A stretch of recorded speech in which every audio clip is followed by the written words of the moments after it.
what we would like ideally to happen in this event, we would want to present to a wide audience, students, public, the fun and cool aspects of mathematics or statistics or data science in an entertaining and engaging way.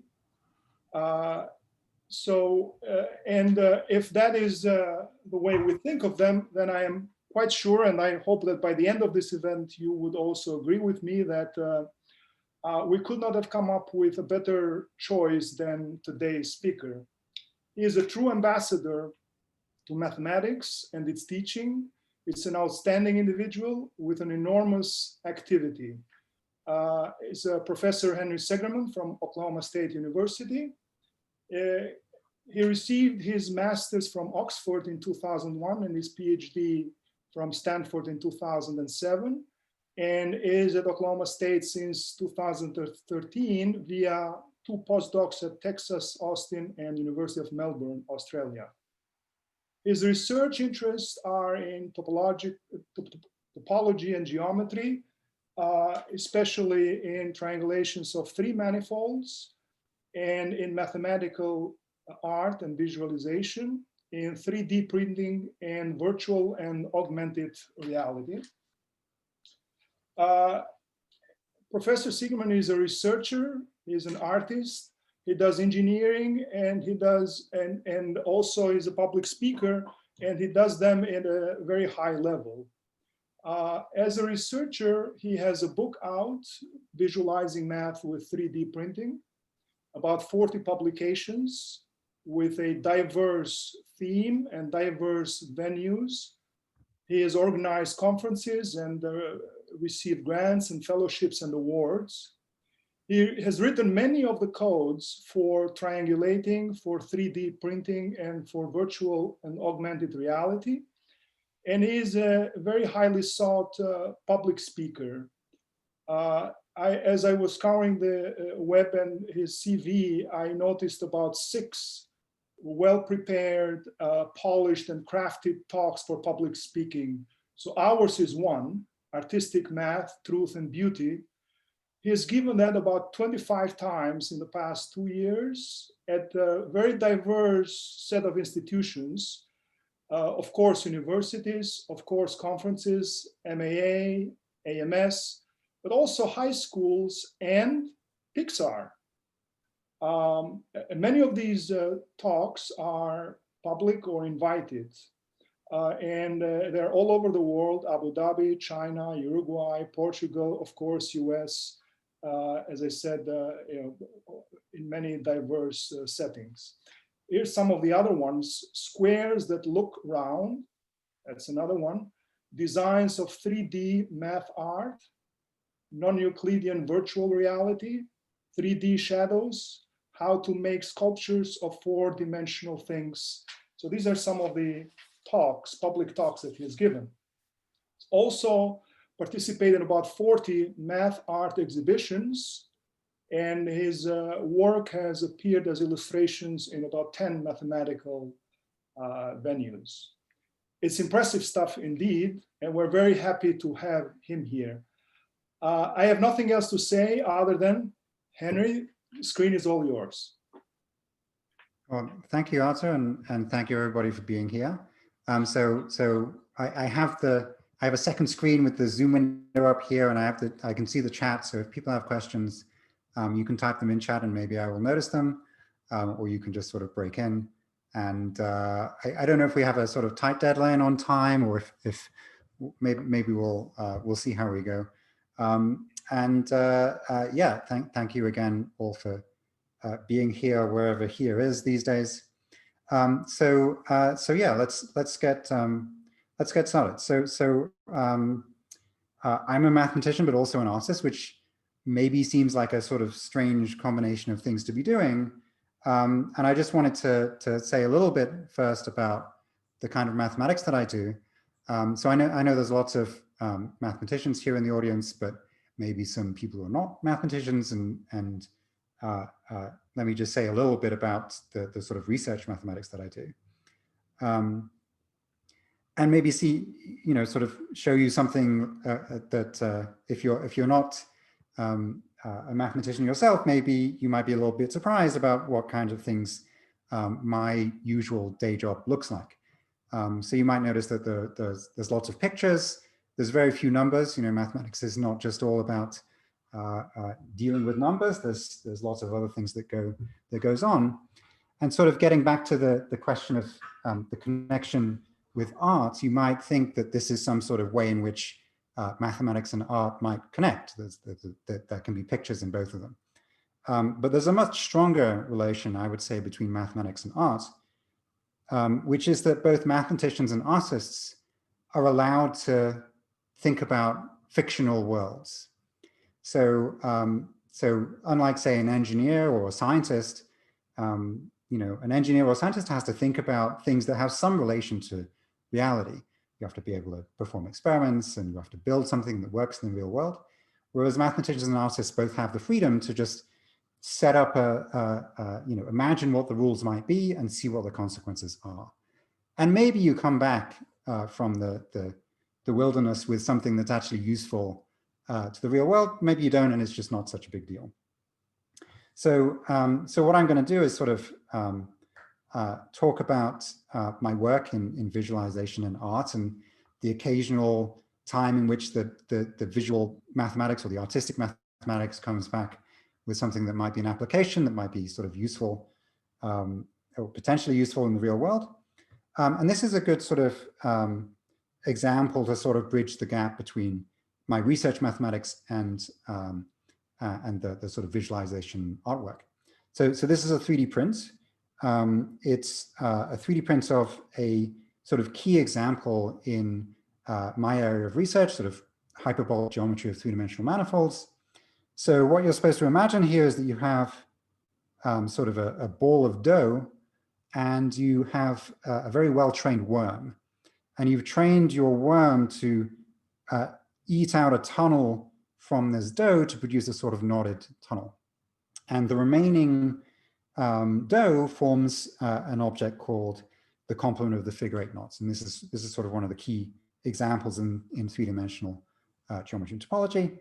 And I should, well, and this is obviously a 3D print of that's sort of supposed to illustrate this idea. And I should mention lots and lots of my work is joint work with other people. I won't always mention the names, but I'll always put the appropriate credit down here. So I'm going to talk for quite some time about 3D printing, and then I'll move on to some other media and sort of explore the kinds of things that we can do that. So let's start very basic with the Plasonic Solids. So these are all of the shapes that you can make by gluing together regular polygons, squares and triangles and so on with the same, you have to use the same polygon, and you have to have the same number meeting at each vertex over the surface, and you get the sort of classical cube and tetrahedron and so on. And if you break the rules a little bit, then you get the Archimedean solids. So these are the ones where, again, you have to use regular polygons, but you're allowed to use more than one. You still have, so here, for example, you've got triangles and pentagons, and you're still required to have all of the vertices look the same. And you can see there's sort of a sort of pleasing symmetry here, and there's these polyhedra. And so you might come up with an application for symmetry and polyhedra, which is dice. So we were the first to, and I should mention, this is not 3D printed. These are, well, I've got one here. If you can look at my camera as well, as there's the real thing. These are injection molded dice, the same that you would expect to find, in your family board games. Probably not what you would expect to find in Vegas. They use different methods to produce these. But we were the first to have mass-produced injection molded 120-sided dice. Of course, the reason in which they're fair is that all of the faces sort of look the same as each other, and they have the same sort of symmetrical relation to each other. So apart from the sort of design challenge of, how do you come up with the model of these to give to the factory to produce these, there's an interesting mathematical challenge in the numbering of the dice. So, so you may be aware, you just take an ordinary 6-sided dice, hopefully you can see on my camera, the 1 pip is always opposite the 5 pip, and the 2 pip is always opposite the 5 pip. Sorry, did I say 1 and 5? I meant 1 and 6. So 1 and 6, 2 and 5, 3 and 4. The sum is always the same. The average is always the same. And you might ask, why is it that dice are made this way? Why is it that dice have the sum of the 2 sides is always the same?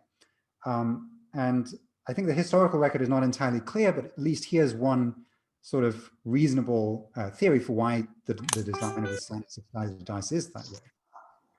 And the reason is that one of the very sort of common ways in which a die can be unfair is if you imagine sort of just like putting it in a clamp, kind of squeezing it down, so it becomes more like a coin shape. If it's more like a coin, then the 2 big faces are going to come up much more frequently than the faces around the side. And so, you know, that's not fair. But if you had sort of 5 opposite 6 and it was squeezed in that way, then 5 and 6 would come up very often, and the die would roll high very often. If you have opposite sides always adding up to the same number, then that's sort of a way to numerically balance the die so that the average number that you see is at least not going to be unfair under that kind of squishing. So if it can be very subtle. I mean, I'm not exactly sure for this die how fair it is, but if you get some sort of cheaply made dice, you get 10 of them and you stack them together in a row and you measure how long it is, and then, you know, rotate and try a different one, stack them, you'll often see a very large difference when you sort of combine them all together, and that can translate into multiple percentage points in differences in the chances. Okay, so this die, this 120-sided die, of course, we have opposite sides adding up to, well, 121. That's the same sort of resistance against the squishing unfairness.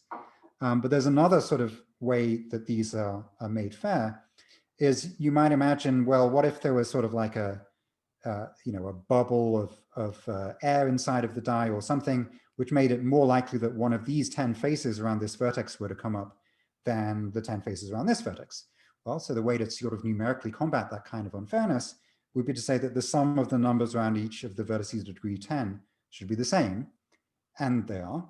And you might also want that the sum of around all of the vertices of degree 6 should be the same, and they are. Then you might also want that the sum around all of the vertices of degree 4 are the same, and they are.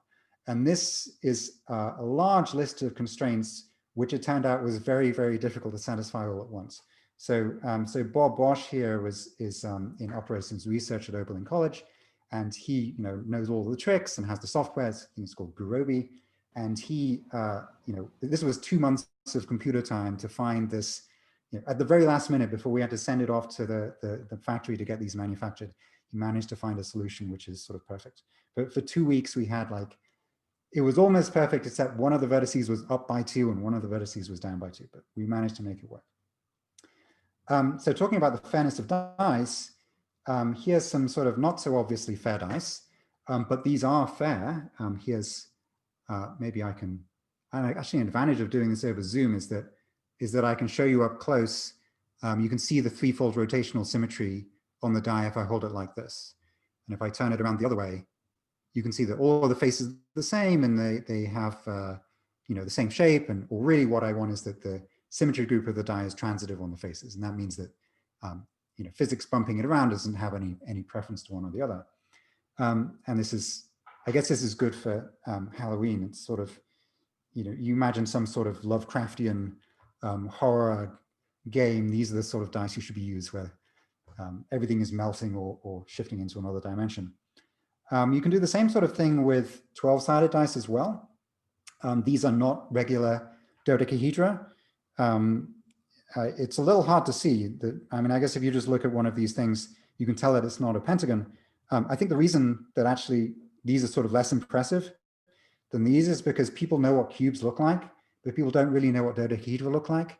And so it's sort of less impressive when you see something that's supposed to be a dodecahedron but isn't. We're currently working on the full set of 7 Dungeons and Dragons dice, all of which are sort of wrong in some way, all of which are kind of skewed. So moving back to 3D printing. So Artem mentioned that I spent 3 years in Australia. I made these large 3D prints for Swinburne University of Technology. They had some money left over at the end of the financial year. And so I made these sort of big examples in multivariable calculus.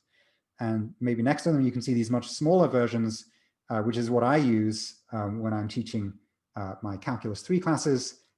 They're a lot cheaper, but just as effective at sort of showing what the shapes are. And it can be, it's very challenging, I think, for students to, to go from here's an equation, z equals x squared minus y squared, to what the shape looks like. And so being able to sort of look at it and touch it, I think it sort of helps them understand what the shapes are. And then I can sort of reuse the ideas and in various ways and sort of problems throughout the semester. So there's an example down here of a sphere. Here's another example of a sphere, which has a sort of self-referential feel to it. So maybe you can see here, there's an S here and a P, H, E, R, and E. This is a sphere patterned with the word sphere. There are 20 copies of the word sphere sort of tiling over. So again, there's more sort of symmetry involved here. Here's the same sort of idea on a bunny rabbit. So here, I don't know if you can see there's a B here, U, N, N, and Y. And this is sort of more of a sort of computer science problem. You have the shape of a bunny. How do you sort of tile it in a sort of nice way? So you have to have some distortion in various places. If it was just squares everywhere with 4 around each vertex, then it wouldn't work.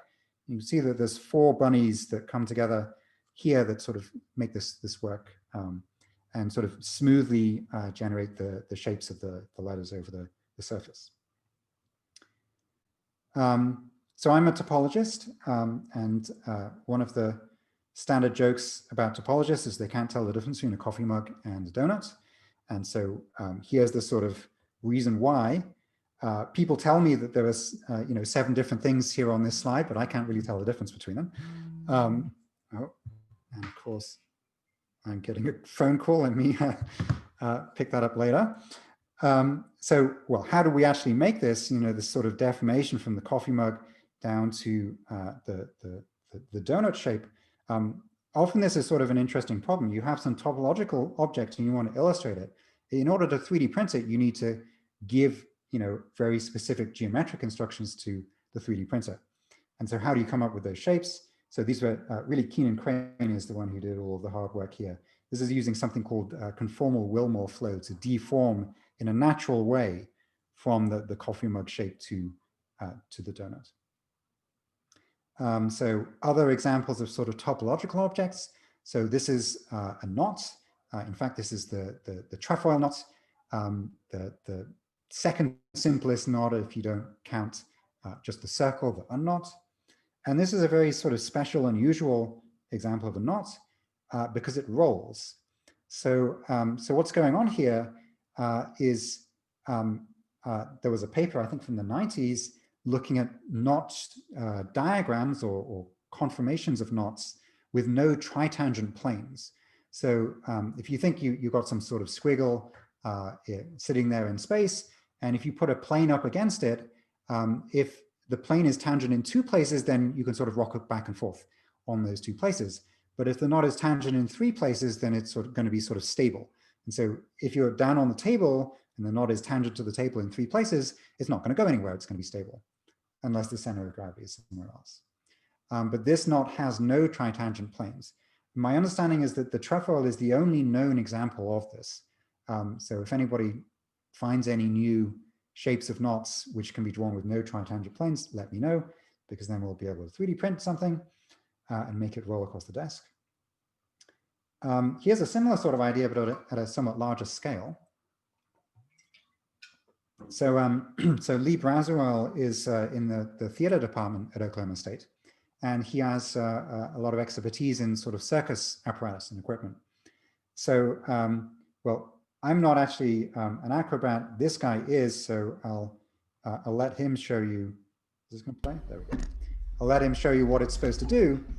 So this is there's this big class of circus apparatus where you get inside of a big metal thing and you roll around on the stage. And the most common of these is essentially just a wheel. You go in a straight line and then your acrobatics as it's rolling along. There's 1 or 2 other designs which sort of let you a little bit like Spherical, this kind of big back and forth in some way. And here the idea was that we wanted it to be possible for the performer to have choices. So as he's rolling along, there are actually places where whether he sort of leans to the left or the right depends on whether you see it's just changed lanes. Just hopefully the frame rate is good enough that you can see what's going on. Right backwards. Up until the pandemic, this was being prototyped and actually performed with in Brooklyn. As far as I know, it's still in Brooklyn, but I don't know if anybody's actually. Right backwards. Hopefully, when things get back together, we'll see this in more.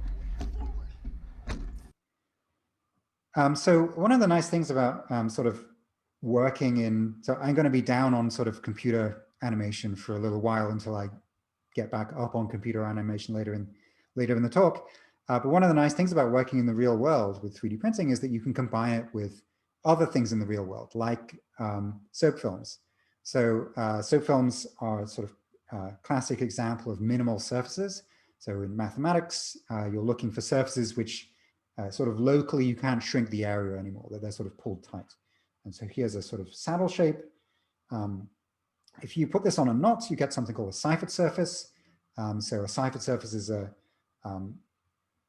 surface which has boundary, a given knot or link. And this is actually the rolling knot from before. You can see these nice ciphered surfaces here. Unfortunately, as the knots get more complicated, the soap solution doesn't do what you ask it to. And so, well, instead of actually just using soap film to do this, we can instead 3D print the result. So these are a bunch of complicated ciphered surfaces on torus knots. And the real difficulty here was in parametrizing these surfaces so we could get these nice squared patterns. And there were things called fractional automorphic forms involved here, which I didn't understand when we were doing this a few years back. So you'll have to ask Solschleimer if you want to know more about these. So different kind of collaboration this time. So Marco Marlar is he's an artist. He's usually building mobiles, sort of big metal mobiles that go in hotel lobbies and corporate headquarters and so on. And we had a collaboration to design 3D printed mobiles. So this is a sort of very lopsided mobile. All of the choices go sort of down to the left. And usually what he would be doing when he designs something like this is he sort of builds from the bottom, and he builds up to say this high here, and then he needs to decide where to put the hook so that it balances, right? If you look to the left or the right, it's going to tilt somehow. And so he has to do it sort of by hand, going from the bottom up. And on computer, of course, you can design up to here and ask the computer to find the center of mass and then decide where to put the hook and sort of do it automatically. There's an aside for the mathematicians who have been teaching calculus 2 recently.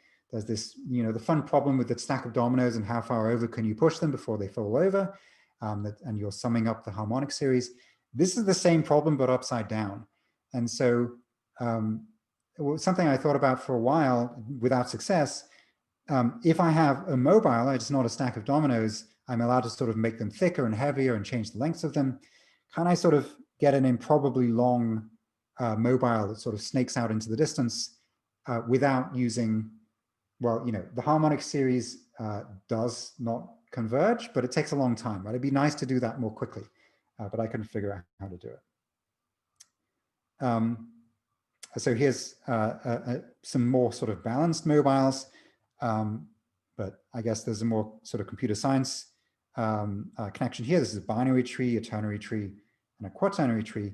If you look at the ternary tree from below, you see this fractal, the Sierpinski triangle. And so sort of moving on to fractals, fractals are a little difficult to do in the real world because the real world is made out of atoms. And atoms don't really behave when you want to have infinite amounts of detail. But for this next fractal, I need to sort of build up to it. So we're going to start with just a straight line, and then I'm going to sort of do an operation to it. I'm going to sort of put a zigzag in that straight line. And I've smoothed it off a little bit here, but you want to think of this as just sort of sharp corners, zigzag like this. And you do the same thing again. So that straight line you turned into this zigzag, and then this straight line you turn into this zigzag, and so on and so forth. And you get this very, very sort of squiggly space filling curve. And usually when people introduce this, they'll show a sort of animation like what I've just shown you here. And here's an alternative way to think about this. We swap the time axis for space, and we sort of interpolate between them, and you get this very sort of increasingly squiggly, frilly surface like this. And so here's a 3D print of this. This was an art exhibition at the Stony Brook University, and we have this mirror underneath, so you can see the sort of the folds as well as the squiggly surface as well. Here's a few examples with different sort of space filling curves.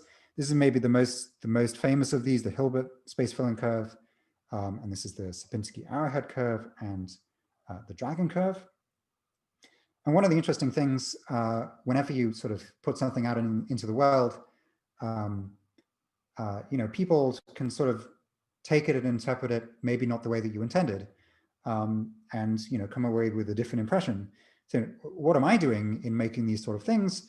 I mean, one of the major goals is just, here's this sort of abstract mathematical thing. Can I translate it into something that's more accessible and more understandable to people who don't necessarily have a PhD in math? And then somebody says, oh, this thing here, it makes me think of a skyscraper that went for a walk. It's somehow just sort of sprawling out over the sidewalk and coming to get you. So other things that sort of provoke a reaction, which isn't exactly what I intended necessarily. So this is a sculpture called More Fun Than a Hypercube of Monkeys. And I'll tell you more about the mathematics in a second. I mean, it's a sort of showing a particular kind of symmetry that only really exists in 4 dimensions. But often people get kind of weirded out by it's sort of a Dali-esque thing where the monkeys are kind of distorted by the way that the sculpture is made.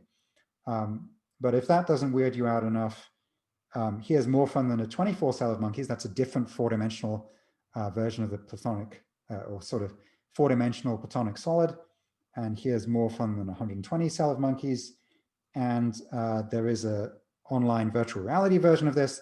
So if you go to monkeys.hypernon.com, which actually I'm going to go to right now, you can see the animated real-time version of this. So this is the first one. There are 4 monkeys here in a ring, and there's another 4 monkeys in another ring, which is sort of going through it and sort of going up to infinity. So there's occasionally you get a visitation from the monkey god. And so what's going on here is that, so this is illustrating a kind of symmetry of the hypercube. So every few seconds, this monkey is becoming this monkey, is becoming this monkey, and it's showing a way in which this sculpture is symmetric. And if you press different number keys, then you get other versions of this. So this is the 24 cell version. You get these 4 rings of 6 monkeys. It turns out that the 24 cell is self-dual, so you can fit another 24 monkeys in the gaps left between the first set of 24 monkeys. And here, when it loads, is the More Fun Than 120 Cell of Monkeys. The 3D print actually only has 75 monkeys because it just got too big. I couldn't fit it all in our space at the same time. The virtual version actually has all of them. Okay. So yes, if you're bored by the rest of the talk, you can play around with monkeys.hypernon.com. So I wanted to say something about, what makes a good visualization? What sort of makes something effective?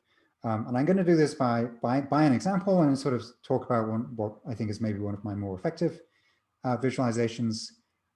Is this 3D printed sphere that illustrates something called stereographic projection. So, well, first of all, what is stereographic projection? So stereographic projection, let me go to this sort of still image of it. Stereographic projection is a map from the sphere to the plane. So like the Mercator projection is a way of mapping the surface of the Earth onto a flat sheet of paper. This is a different way to do it. So, so you have this flashlight up here at the North Pole of the sphere, and you follow a ray of light down inside the sphere. It hits some point on the sphere and it continues down to the plane. And that's the map. Where does it hit on the sphere? Where does it hit on the plane? So obviously there's sort of a wow factor. It's a bit like a magic trick. There's something, strange and unusual going on here, that this curvy pattern on this sphere should produce this sort of perfect well, almost perfect grid structure on the plane. So, it draws the audience in. They want to know, how does this work? What's going on here? How did you cheat? Of course, there is no cheat, right? This is one of the things that I think, if you could just render a picture of this, but nobody would believe you, right? People are well aware that you can do all kinds of cheating with computer rendering and animation. But this, if I were to show you this in real life, it's just a hunk of plastic and a flashlight, and so people think they understand these things, and so there really is something going on here, and so it's sort of more effective that way. I guess other features of this, there is a simple-ish formula for how stereographic projection works, but you don't need to know the formula to understand what's going on. The picture is enough. Of course, the mathematics is correct. And so, yeah, and right, the physicality of it means that it's sort of clear that there's no way to cheat. And I think in a sort of general principle of when should you use one medium versus another medium is, well, you use the best medium for the job, and often that's, if you can do it in a physical real world thing, then do it that way, because it's more effective when it's made of things that people understand. Last thing I should say about this example, the hand here is purely decorative. So this photo was not so easy to come up with. It turns out that if you move the flashlight just a little bit, the shadow changes is very sensitive to movement of the flashlight. And so what's actually going on here is that there's a metal rod going up above this, and this flashlight is taped to the rod, and there's a cross beam across the top, and there's a clamp stand either side. And so the flashlight is held at exactly the right position, and the hand is just there sort of trying not to move it, trying not to move the flashlight. And it's only there in order to sort of try and convince you that this is a real photograph. So sort of part of the problem of the sort of accuracy of modern 3D printing is that without the hand there, it looks like it could be computer generated. And so the hand is there to try and convince you that it's real.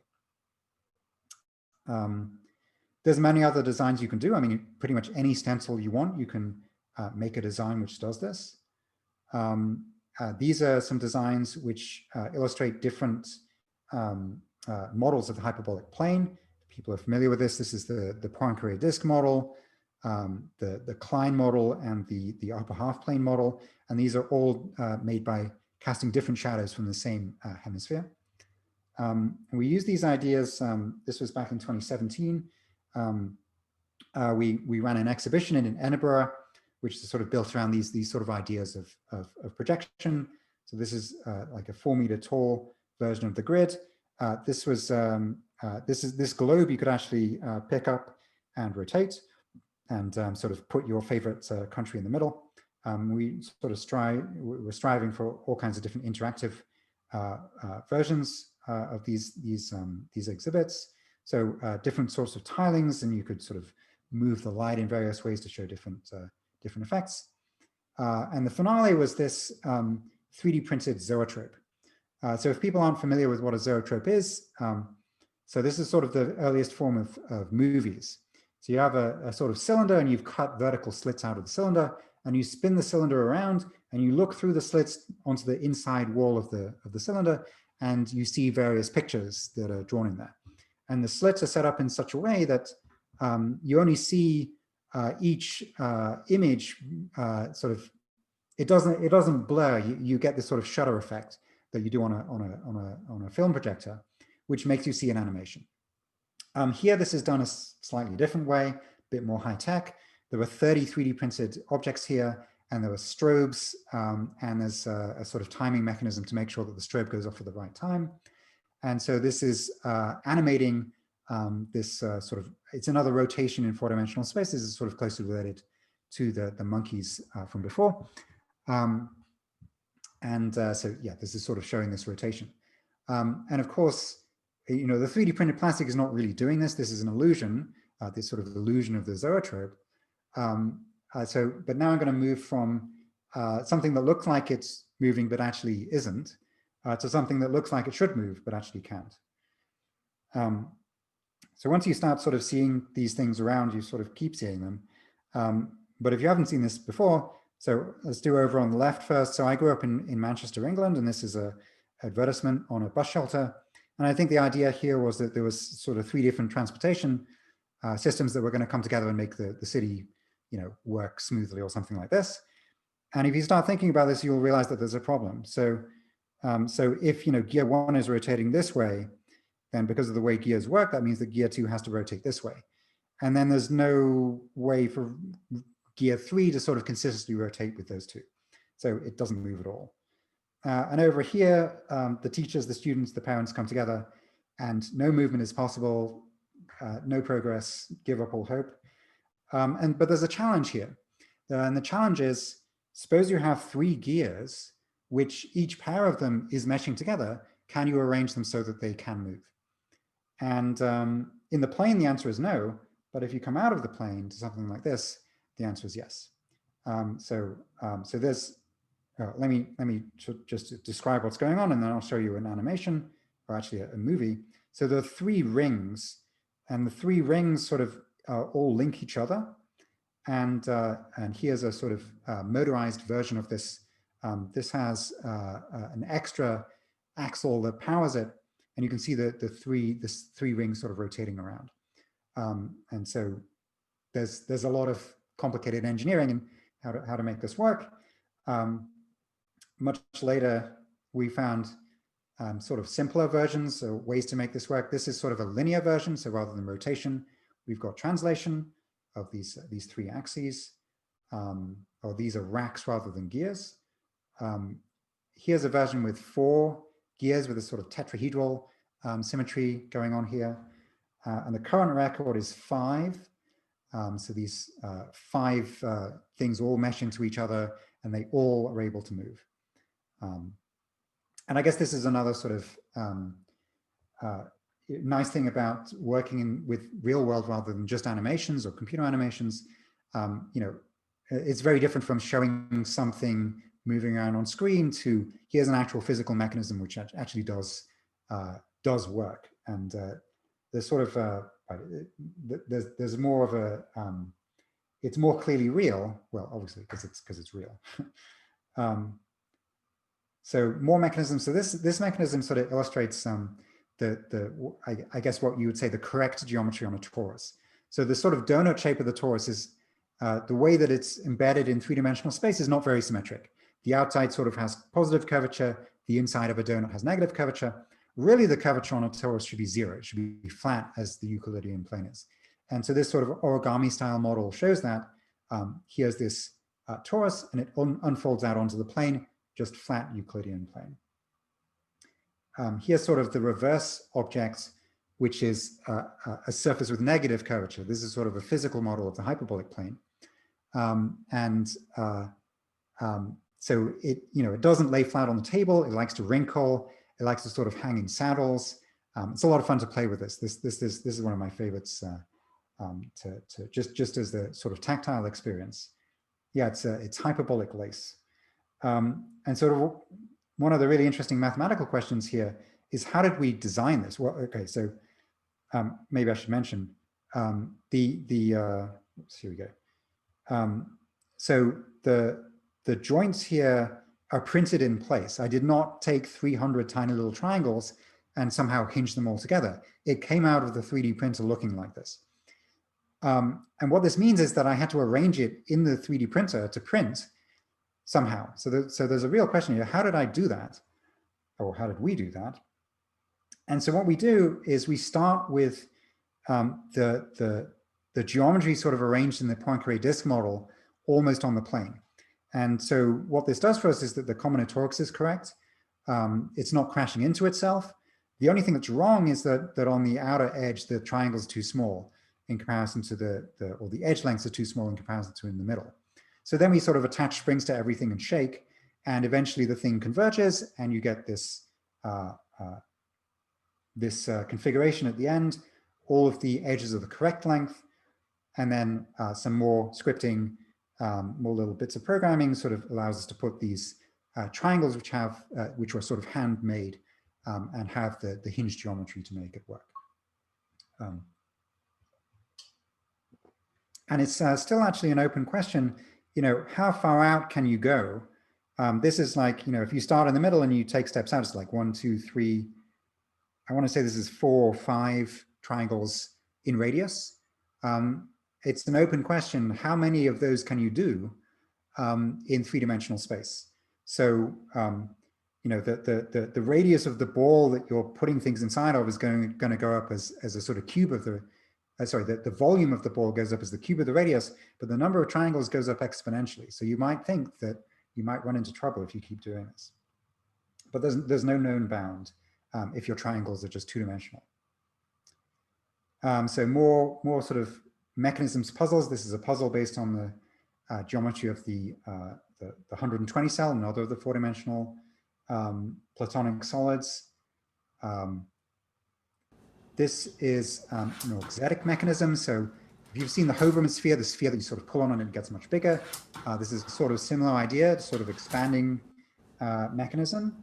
But this one, we wanted to be able to have something that sort of tiles 3-dimensional space. The Hoverman sphere and the previous slide that I showed, the mechanism is essentially working over this sphere. This one, the mechanism could, tile 3-dimensional space. And the geometry here is the same as the crystal structure of diamond. So the carbon atoms in the diamond lattice structure. So other sort of mechanisms, other kind of auxetic things. This is a model of Buckminster Fuller's jitterbug. Buckminster Fuller is also well known for the geodesic domes and many other sort of cool things in kind of architectural geometry. Our addition here was these sort of gears, and they sort of help stabilize the mechanism. They make it much smoother. The gears, it turns out, are not actually necessary for this thing to have 1 degree of freedom, but this makes it move much more smoothly. This one sort of starts in its smallest configuration as an octahedron, and then it sort of expands to a cube octahedron. This one is what happens if you start with a cube octahedron and expand it even further. And there's some sort of complicated engineering involved in the gears here. The 2 gears are not the same. They don't rotate at the same rate. In fact, the relative velocity of the gears changes over the motion of this of the mechanism. So there's sort of difficulty in coming up with the gear shapes. And more things to do with gears. So these 2 gears are held together even though there's no axles, there's no frame. And sort of, well, here's another version which sort of proves this. There's nothing holding these together somehow. There's no sort of secret extra frame that they're bolted onto, but they hold onto each other even so. And sort of an application of this is this strange mechanism, which it's these 3 gears that hold together, even though they sort of swap over which one's in the middle. So they're always connected together. There's no way to get them apart. And yet you can just change around which one is connecting the other 2 together. And very recent project, this one is a little difficult to show on, well, or maybe I should just say I don't have a good video. So maybe I can show on the camera. So maybe you're familiar with the sort of classic 15 puzzle where you have a grid of 4x4 grid and you have tiles that you can slide around and change the order of the pieces. And on the classic version of this, the sort of classic problem is that the 15 and the 14 are in the wrong places. And you have to somehow try and rearrange the tiles to get them to be in the correct places. And it turns out this is impossible because the group theory doesn't allow it. But if you wrap it around a cylinder and add this extra connection between tile 16 and tile 1, then it becomes possible again. And so this is a solvable version of that puzzle. Okay, so I've shown you a whole bunch of things, but as any educator will tell you, seeing something being done is a poor substitute for doing it yourself. So when we don't have COVID, I run a course at Oklahoma State, which is sort of 3D printing for math majors. So we have a 3D printing lab in the math department, and they learn how to use the 3D printers and how to use the design software. These are projects from, I think, week 4 of the semester. And the homework assignment is find some interesting parametric curve in space and 3D print it. And so they got into all kinds of interesting trouble. These are some of their projects. It's a project-based course. So fractals and polyhedra. This is to do with phyllotaxis, the sort of geometry of pine cones and sunflowers and so on. So lots of very interesting projects. This is from the last time I ran the course. This is a really beautiful illustration of Fourier series. So, you know, up at the top, you've just got the constant one, and then as you go down, we sort of morph between Fourier series or approximations of Fourier series with more and more terms. So there's the sawtooth wave and the square tooth wave, and you can see all, you know, you can see all of the, whatever this little extra jump is called. Somebody I'm sure knows what it's called. I've forgotten. And this is just a great quote from George Hart: "The more math you know, the more stuff you can make," which is absolutely true. So, so I'm going to say a little bit in the last, I guess I've maybe got 20 minutes or so. Gibbs phenomenon, thank you. And yeah, say a little bit about some of my work in virtual reality. So, you know, why use virtual reality when you could make it in the real world? Well, you use virtual reality when you cannot make it in the real world, when either it would be too expensive or you would need, you know, too many black holes to sort of deform space in the right way to make it work.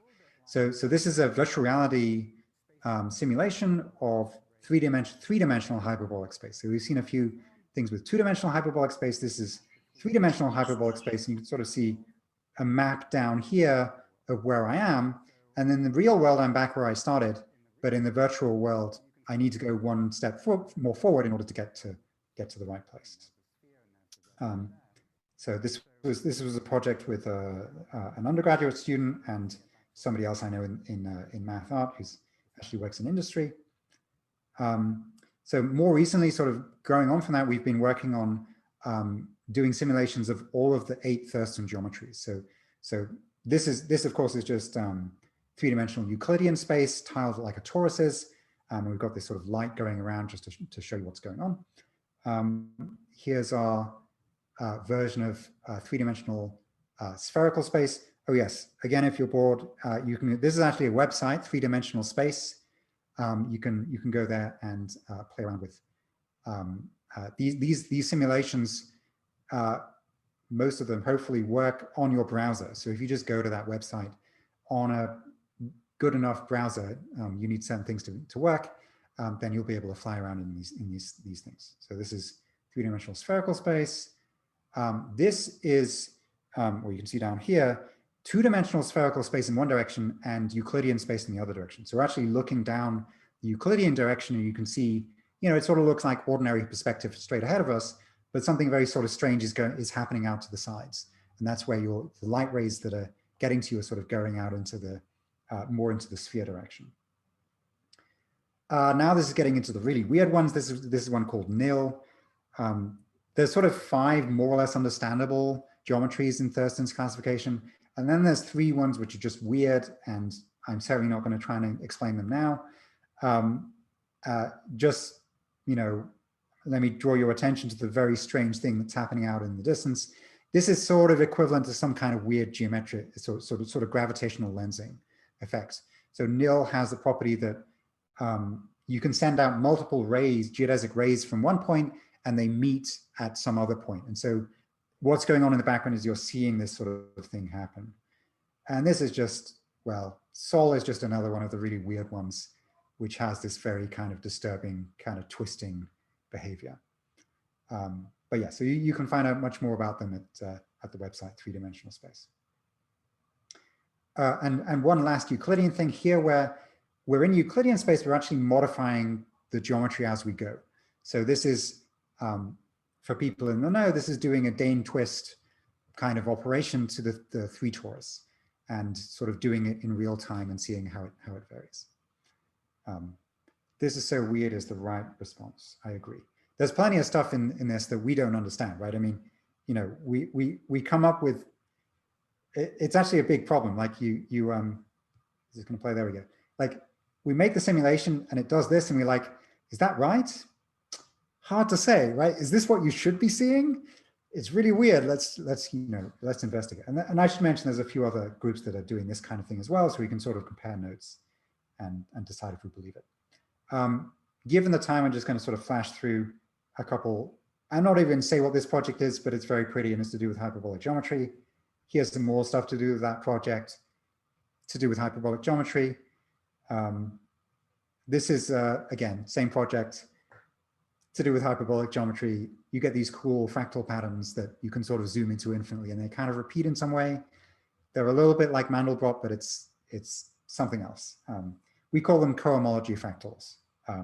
Not that that's going to help you, but if you know anything about chromology or fractals, then maybe that's an attractive thing, and you can look into it further. We have an expository paper that's out already, and we just put a paper on the archive with a lot of the technical details like a week ago. Okay, let me finish the last topic talking about spherical video. So so here is oh, I forgot to, yeah, whatever. We'll just go with this. So this is the output you get from a spherical camera, which are also called 360 cameras. So the idea here is you have this camera, it's mounted on a, so let me play this. There we go.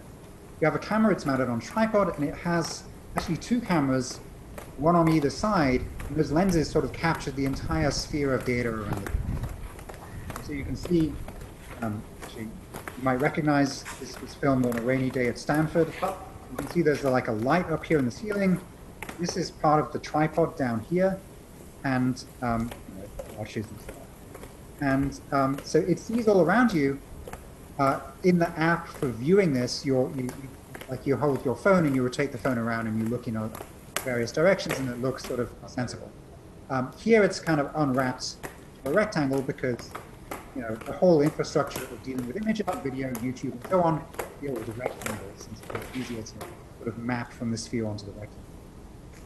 I got interested in this thinking about what the transformation should be for spherical video. Right? How do you zoom into something? Does it make sense to zoom? I know what to do with zooming on a flat image, but what is the right thing to do with zoom on a spherical image? And that leads to thinking about various kinds of transformations. So here's a transformation. What I've done is actually I've taken the sphere of data, I view it as the Riemann sphere, so I can project it down using stereographic projection, if you like, the complex. And then I can apply all kinds of different holomorphic functions, or meromorphic. So this is applying the function z squared. And what that does is it takes the image and it squares everything. And so, well, actually there's a fallback, but anyway, the idea is that now this guy in the blue shirt appears twice because you sort of pulled back that image onto the z squared now. And the result is that if you structure juggling and you really want to do this pattern with 6 people, but only 3 people showed up, maybe you can cheat. If it's got enough symmetry, you can find the right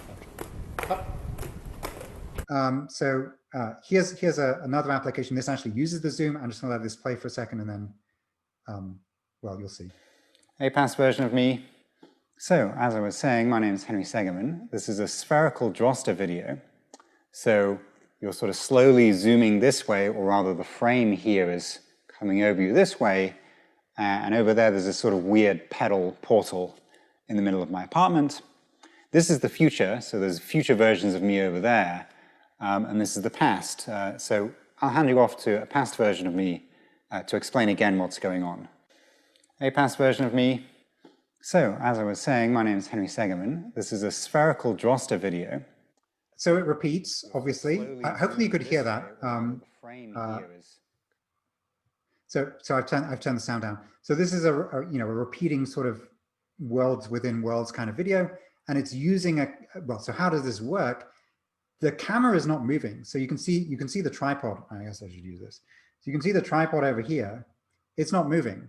The movement is purely due to, well, it's an apparent movement, which is what you end up getting if you do a zoom in a spherical video. And by a zoom, really what I mean is, well, a Mobius transformation, right? So again, you're on the Riemann sphere. You should be doing some sort of Mobius translation to sort of make something bigger in front of you.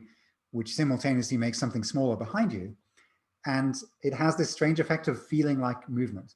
And so then I did some, green screen trickery to do this. So the window of my my apartment I green screened out so that you could put another copy of the whole space in there. Okay. Last thing I want to show you. I'm just going to let this play. This was a project joint with Vi Hart, who you may know from YouTube. This is about 4 minutes long. I'm going to let it play through, and then I'll say a little bit at the end about what's going on.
So what was going on here?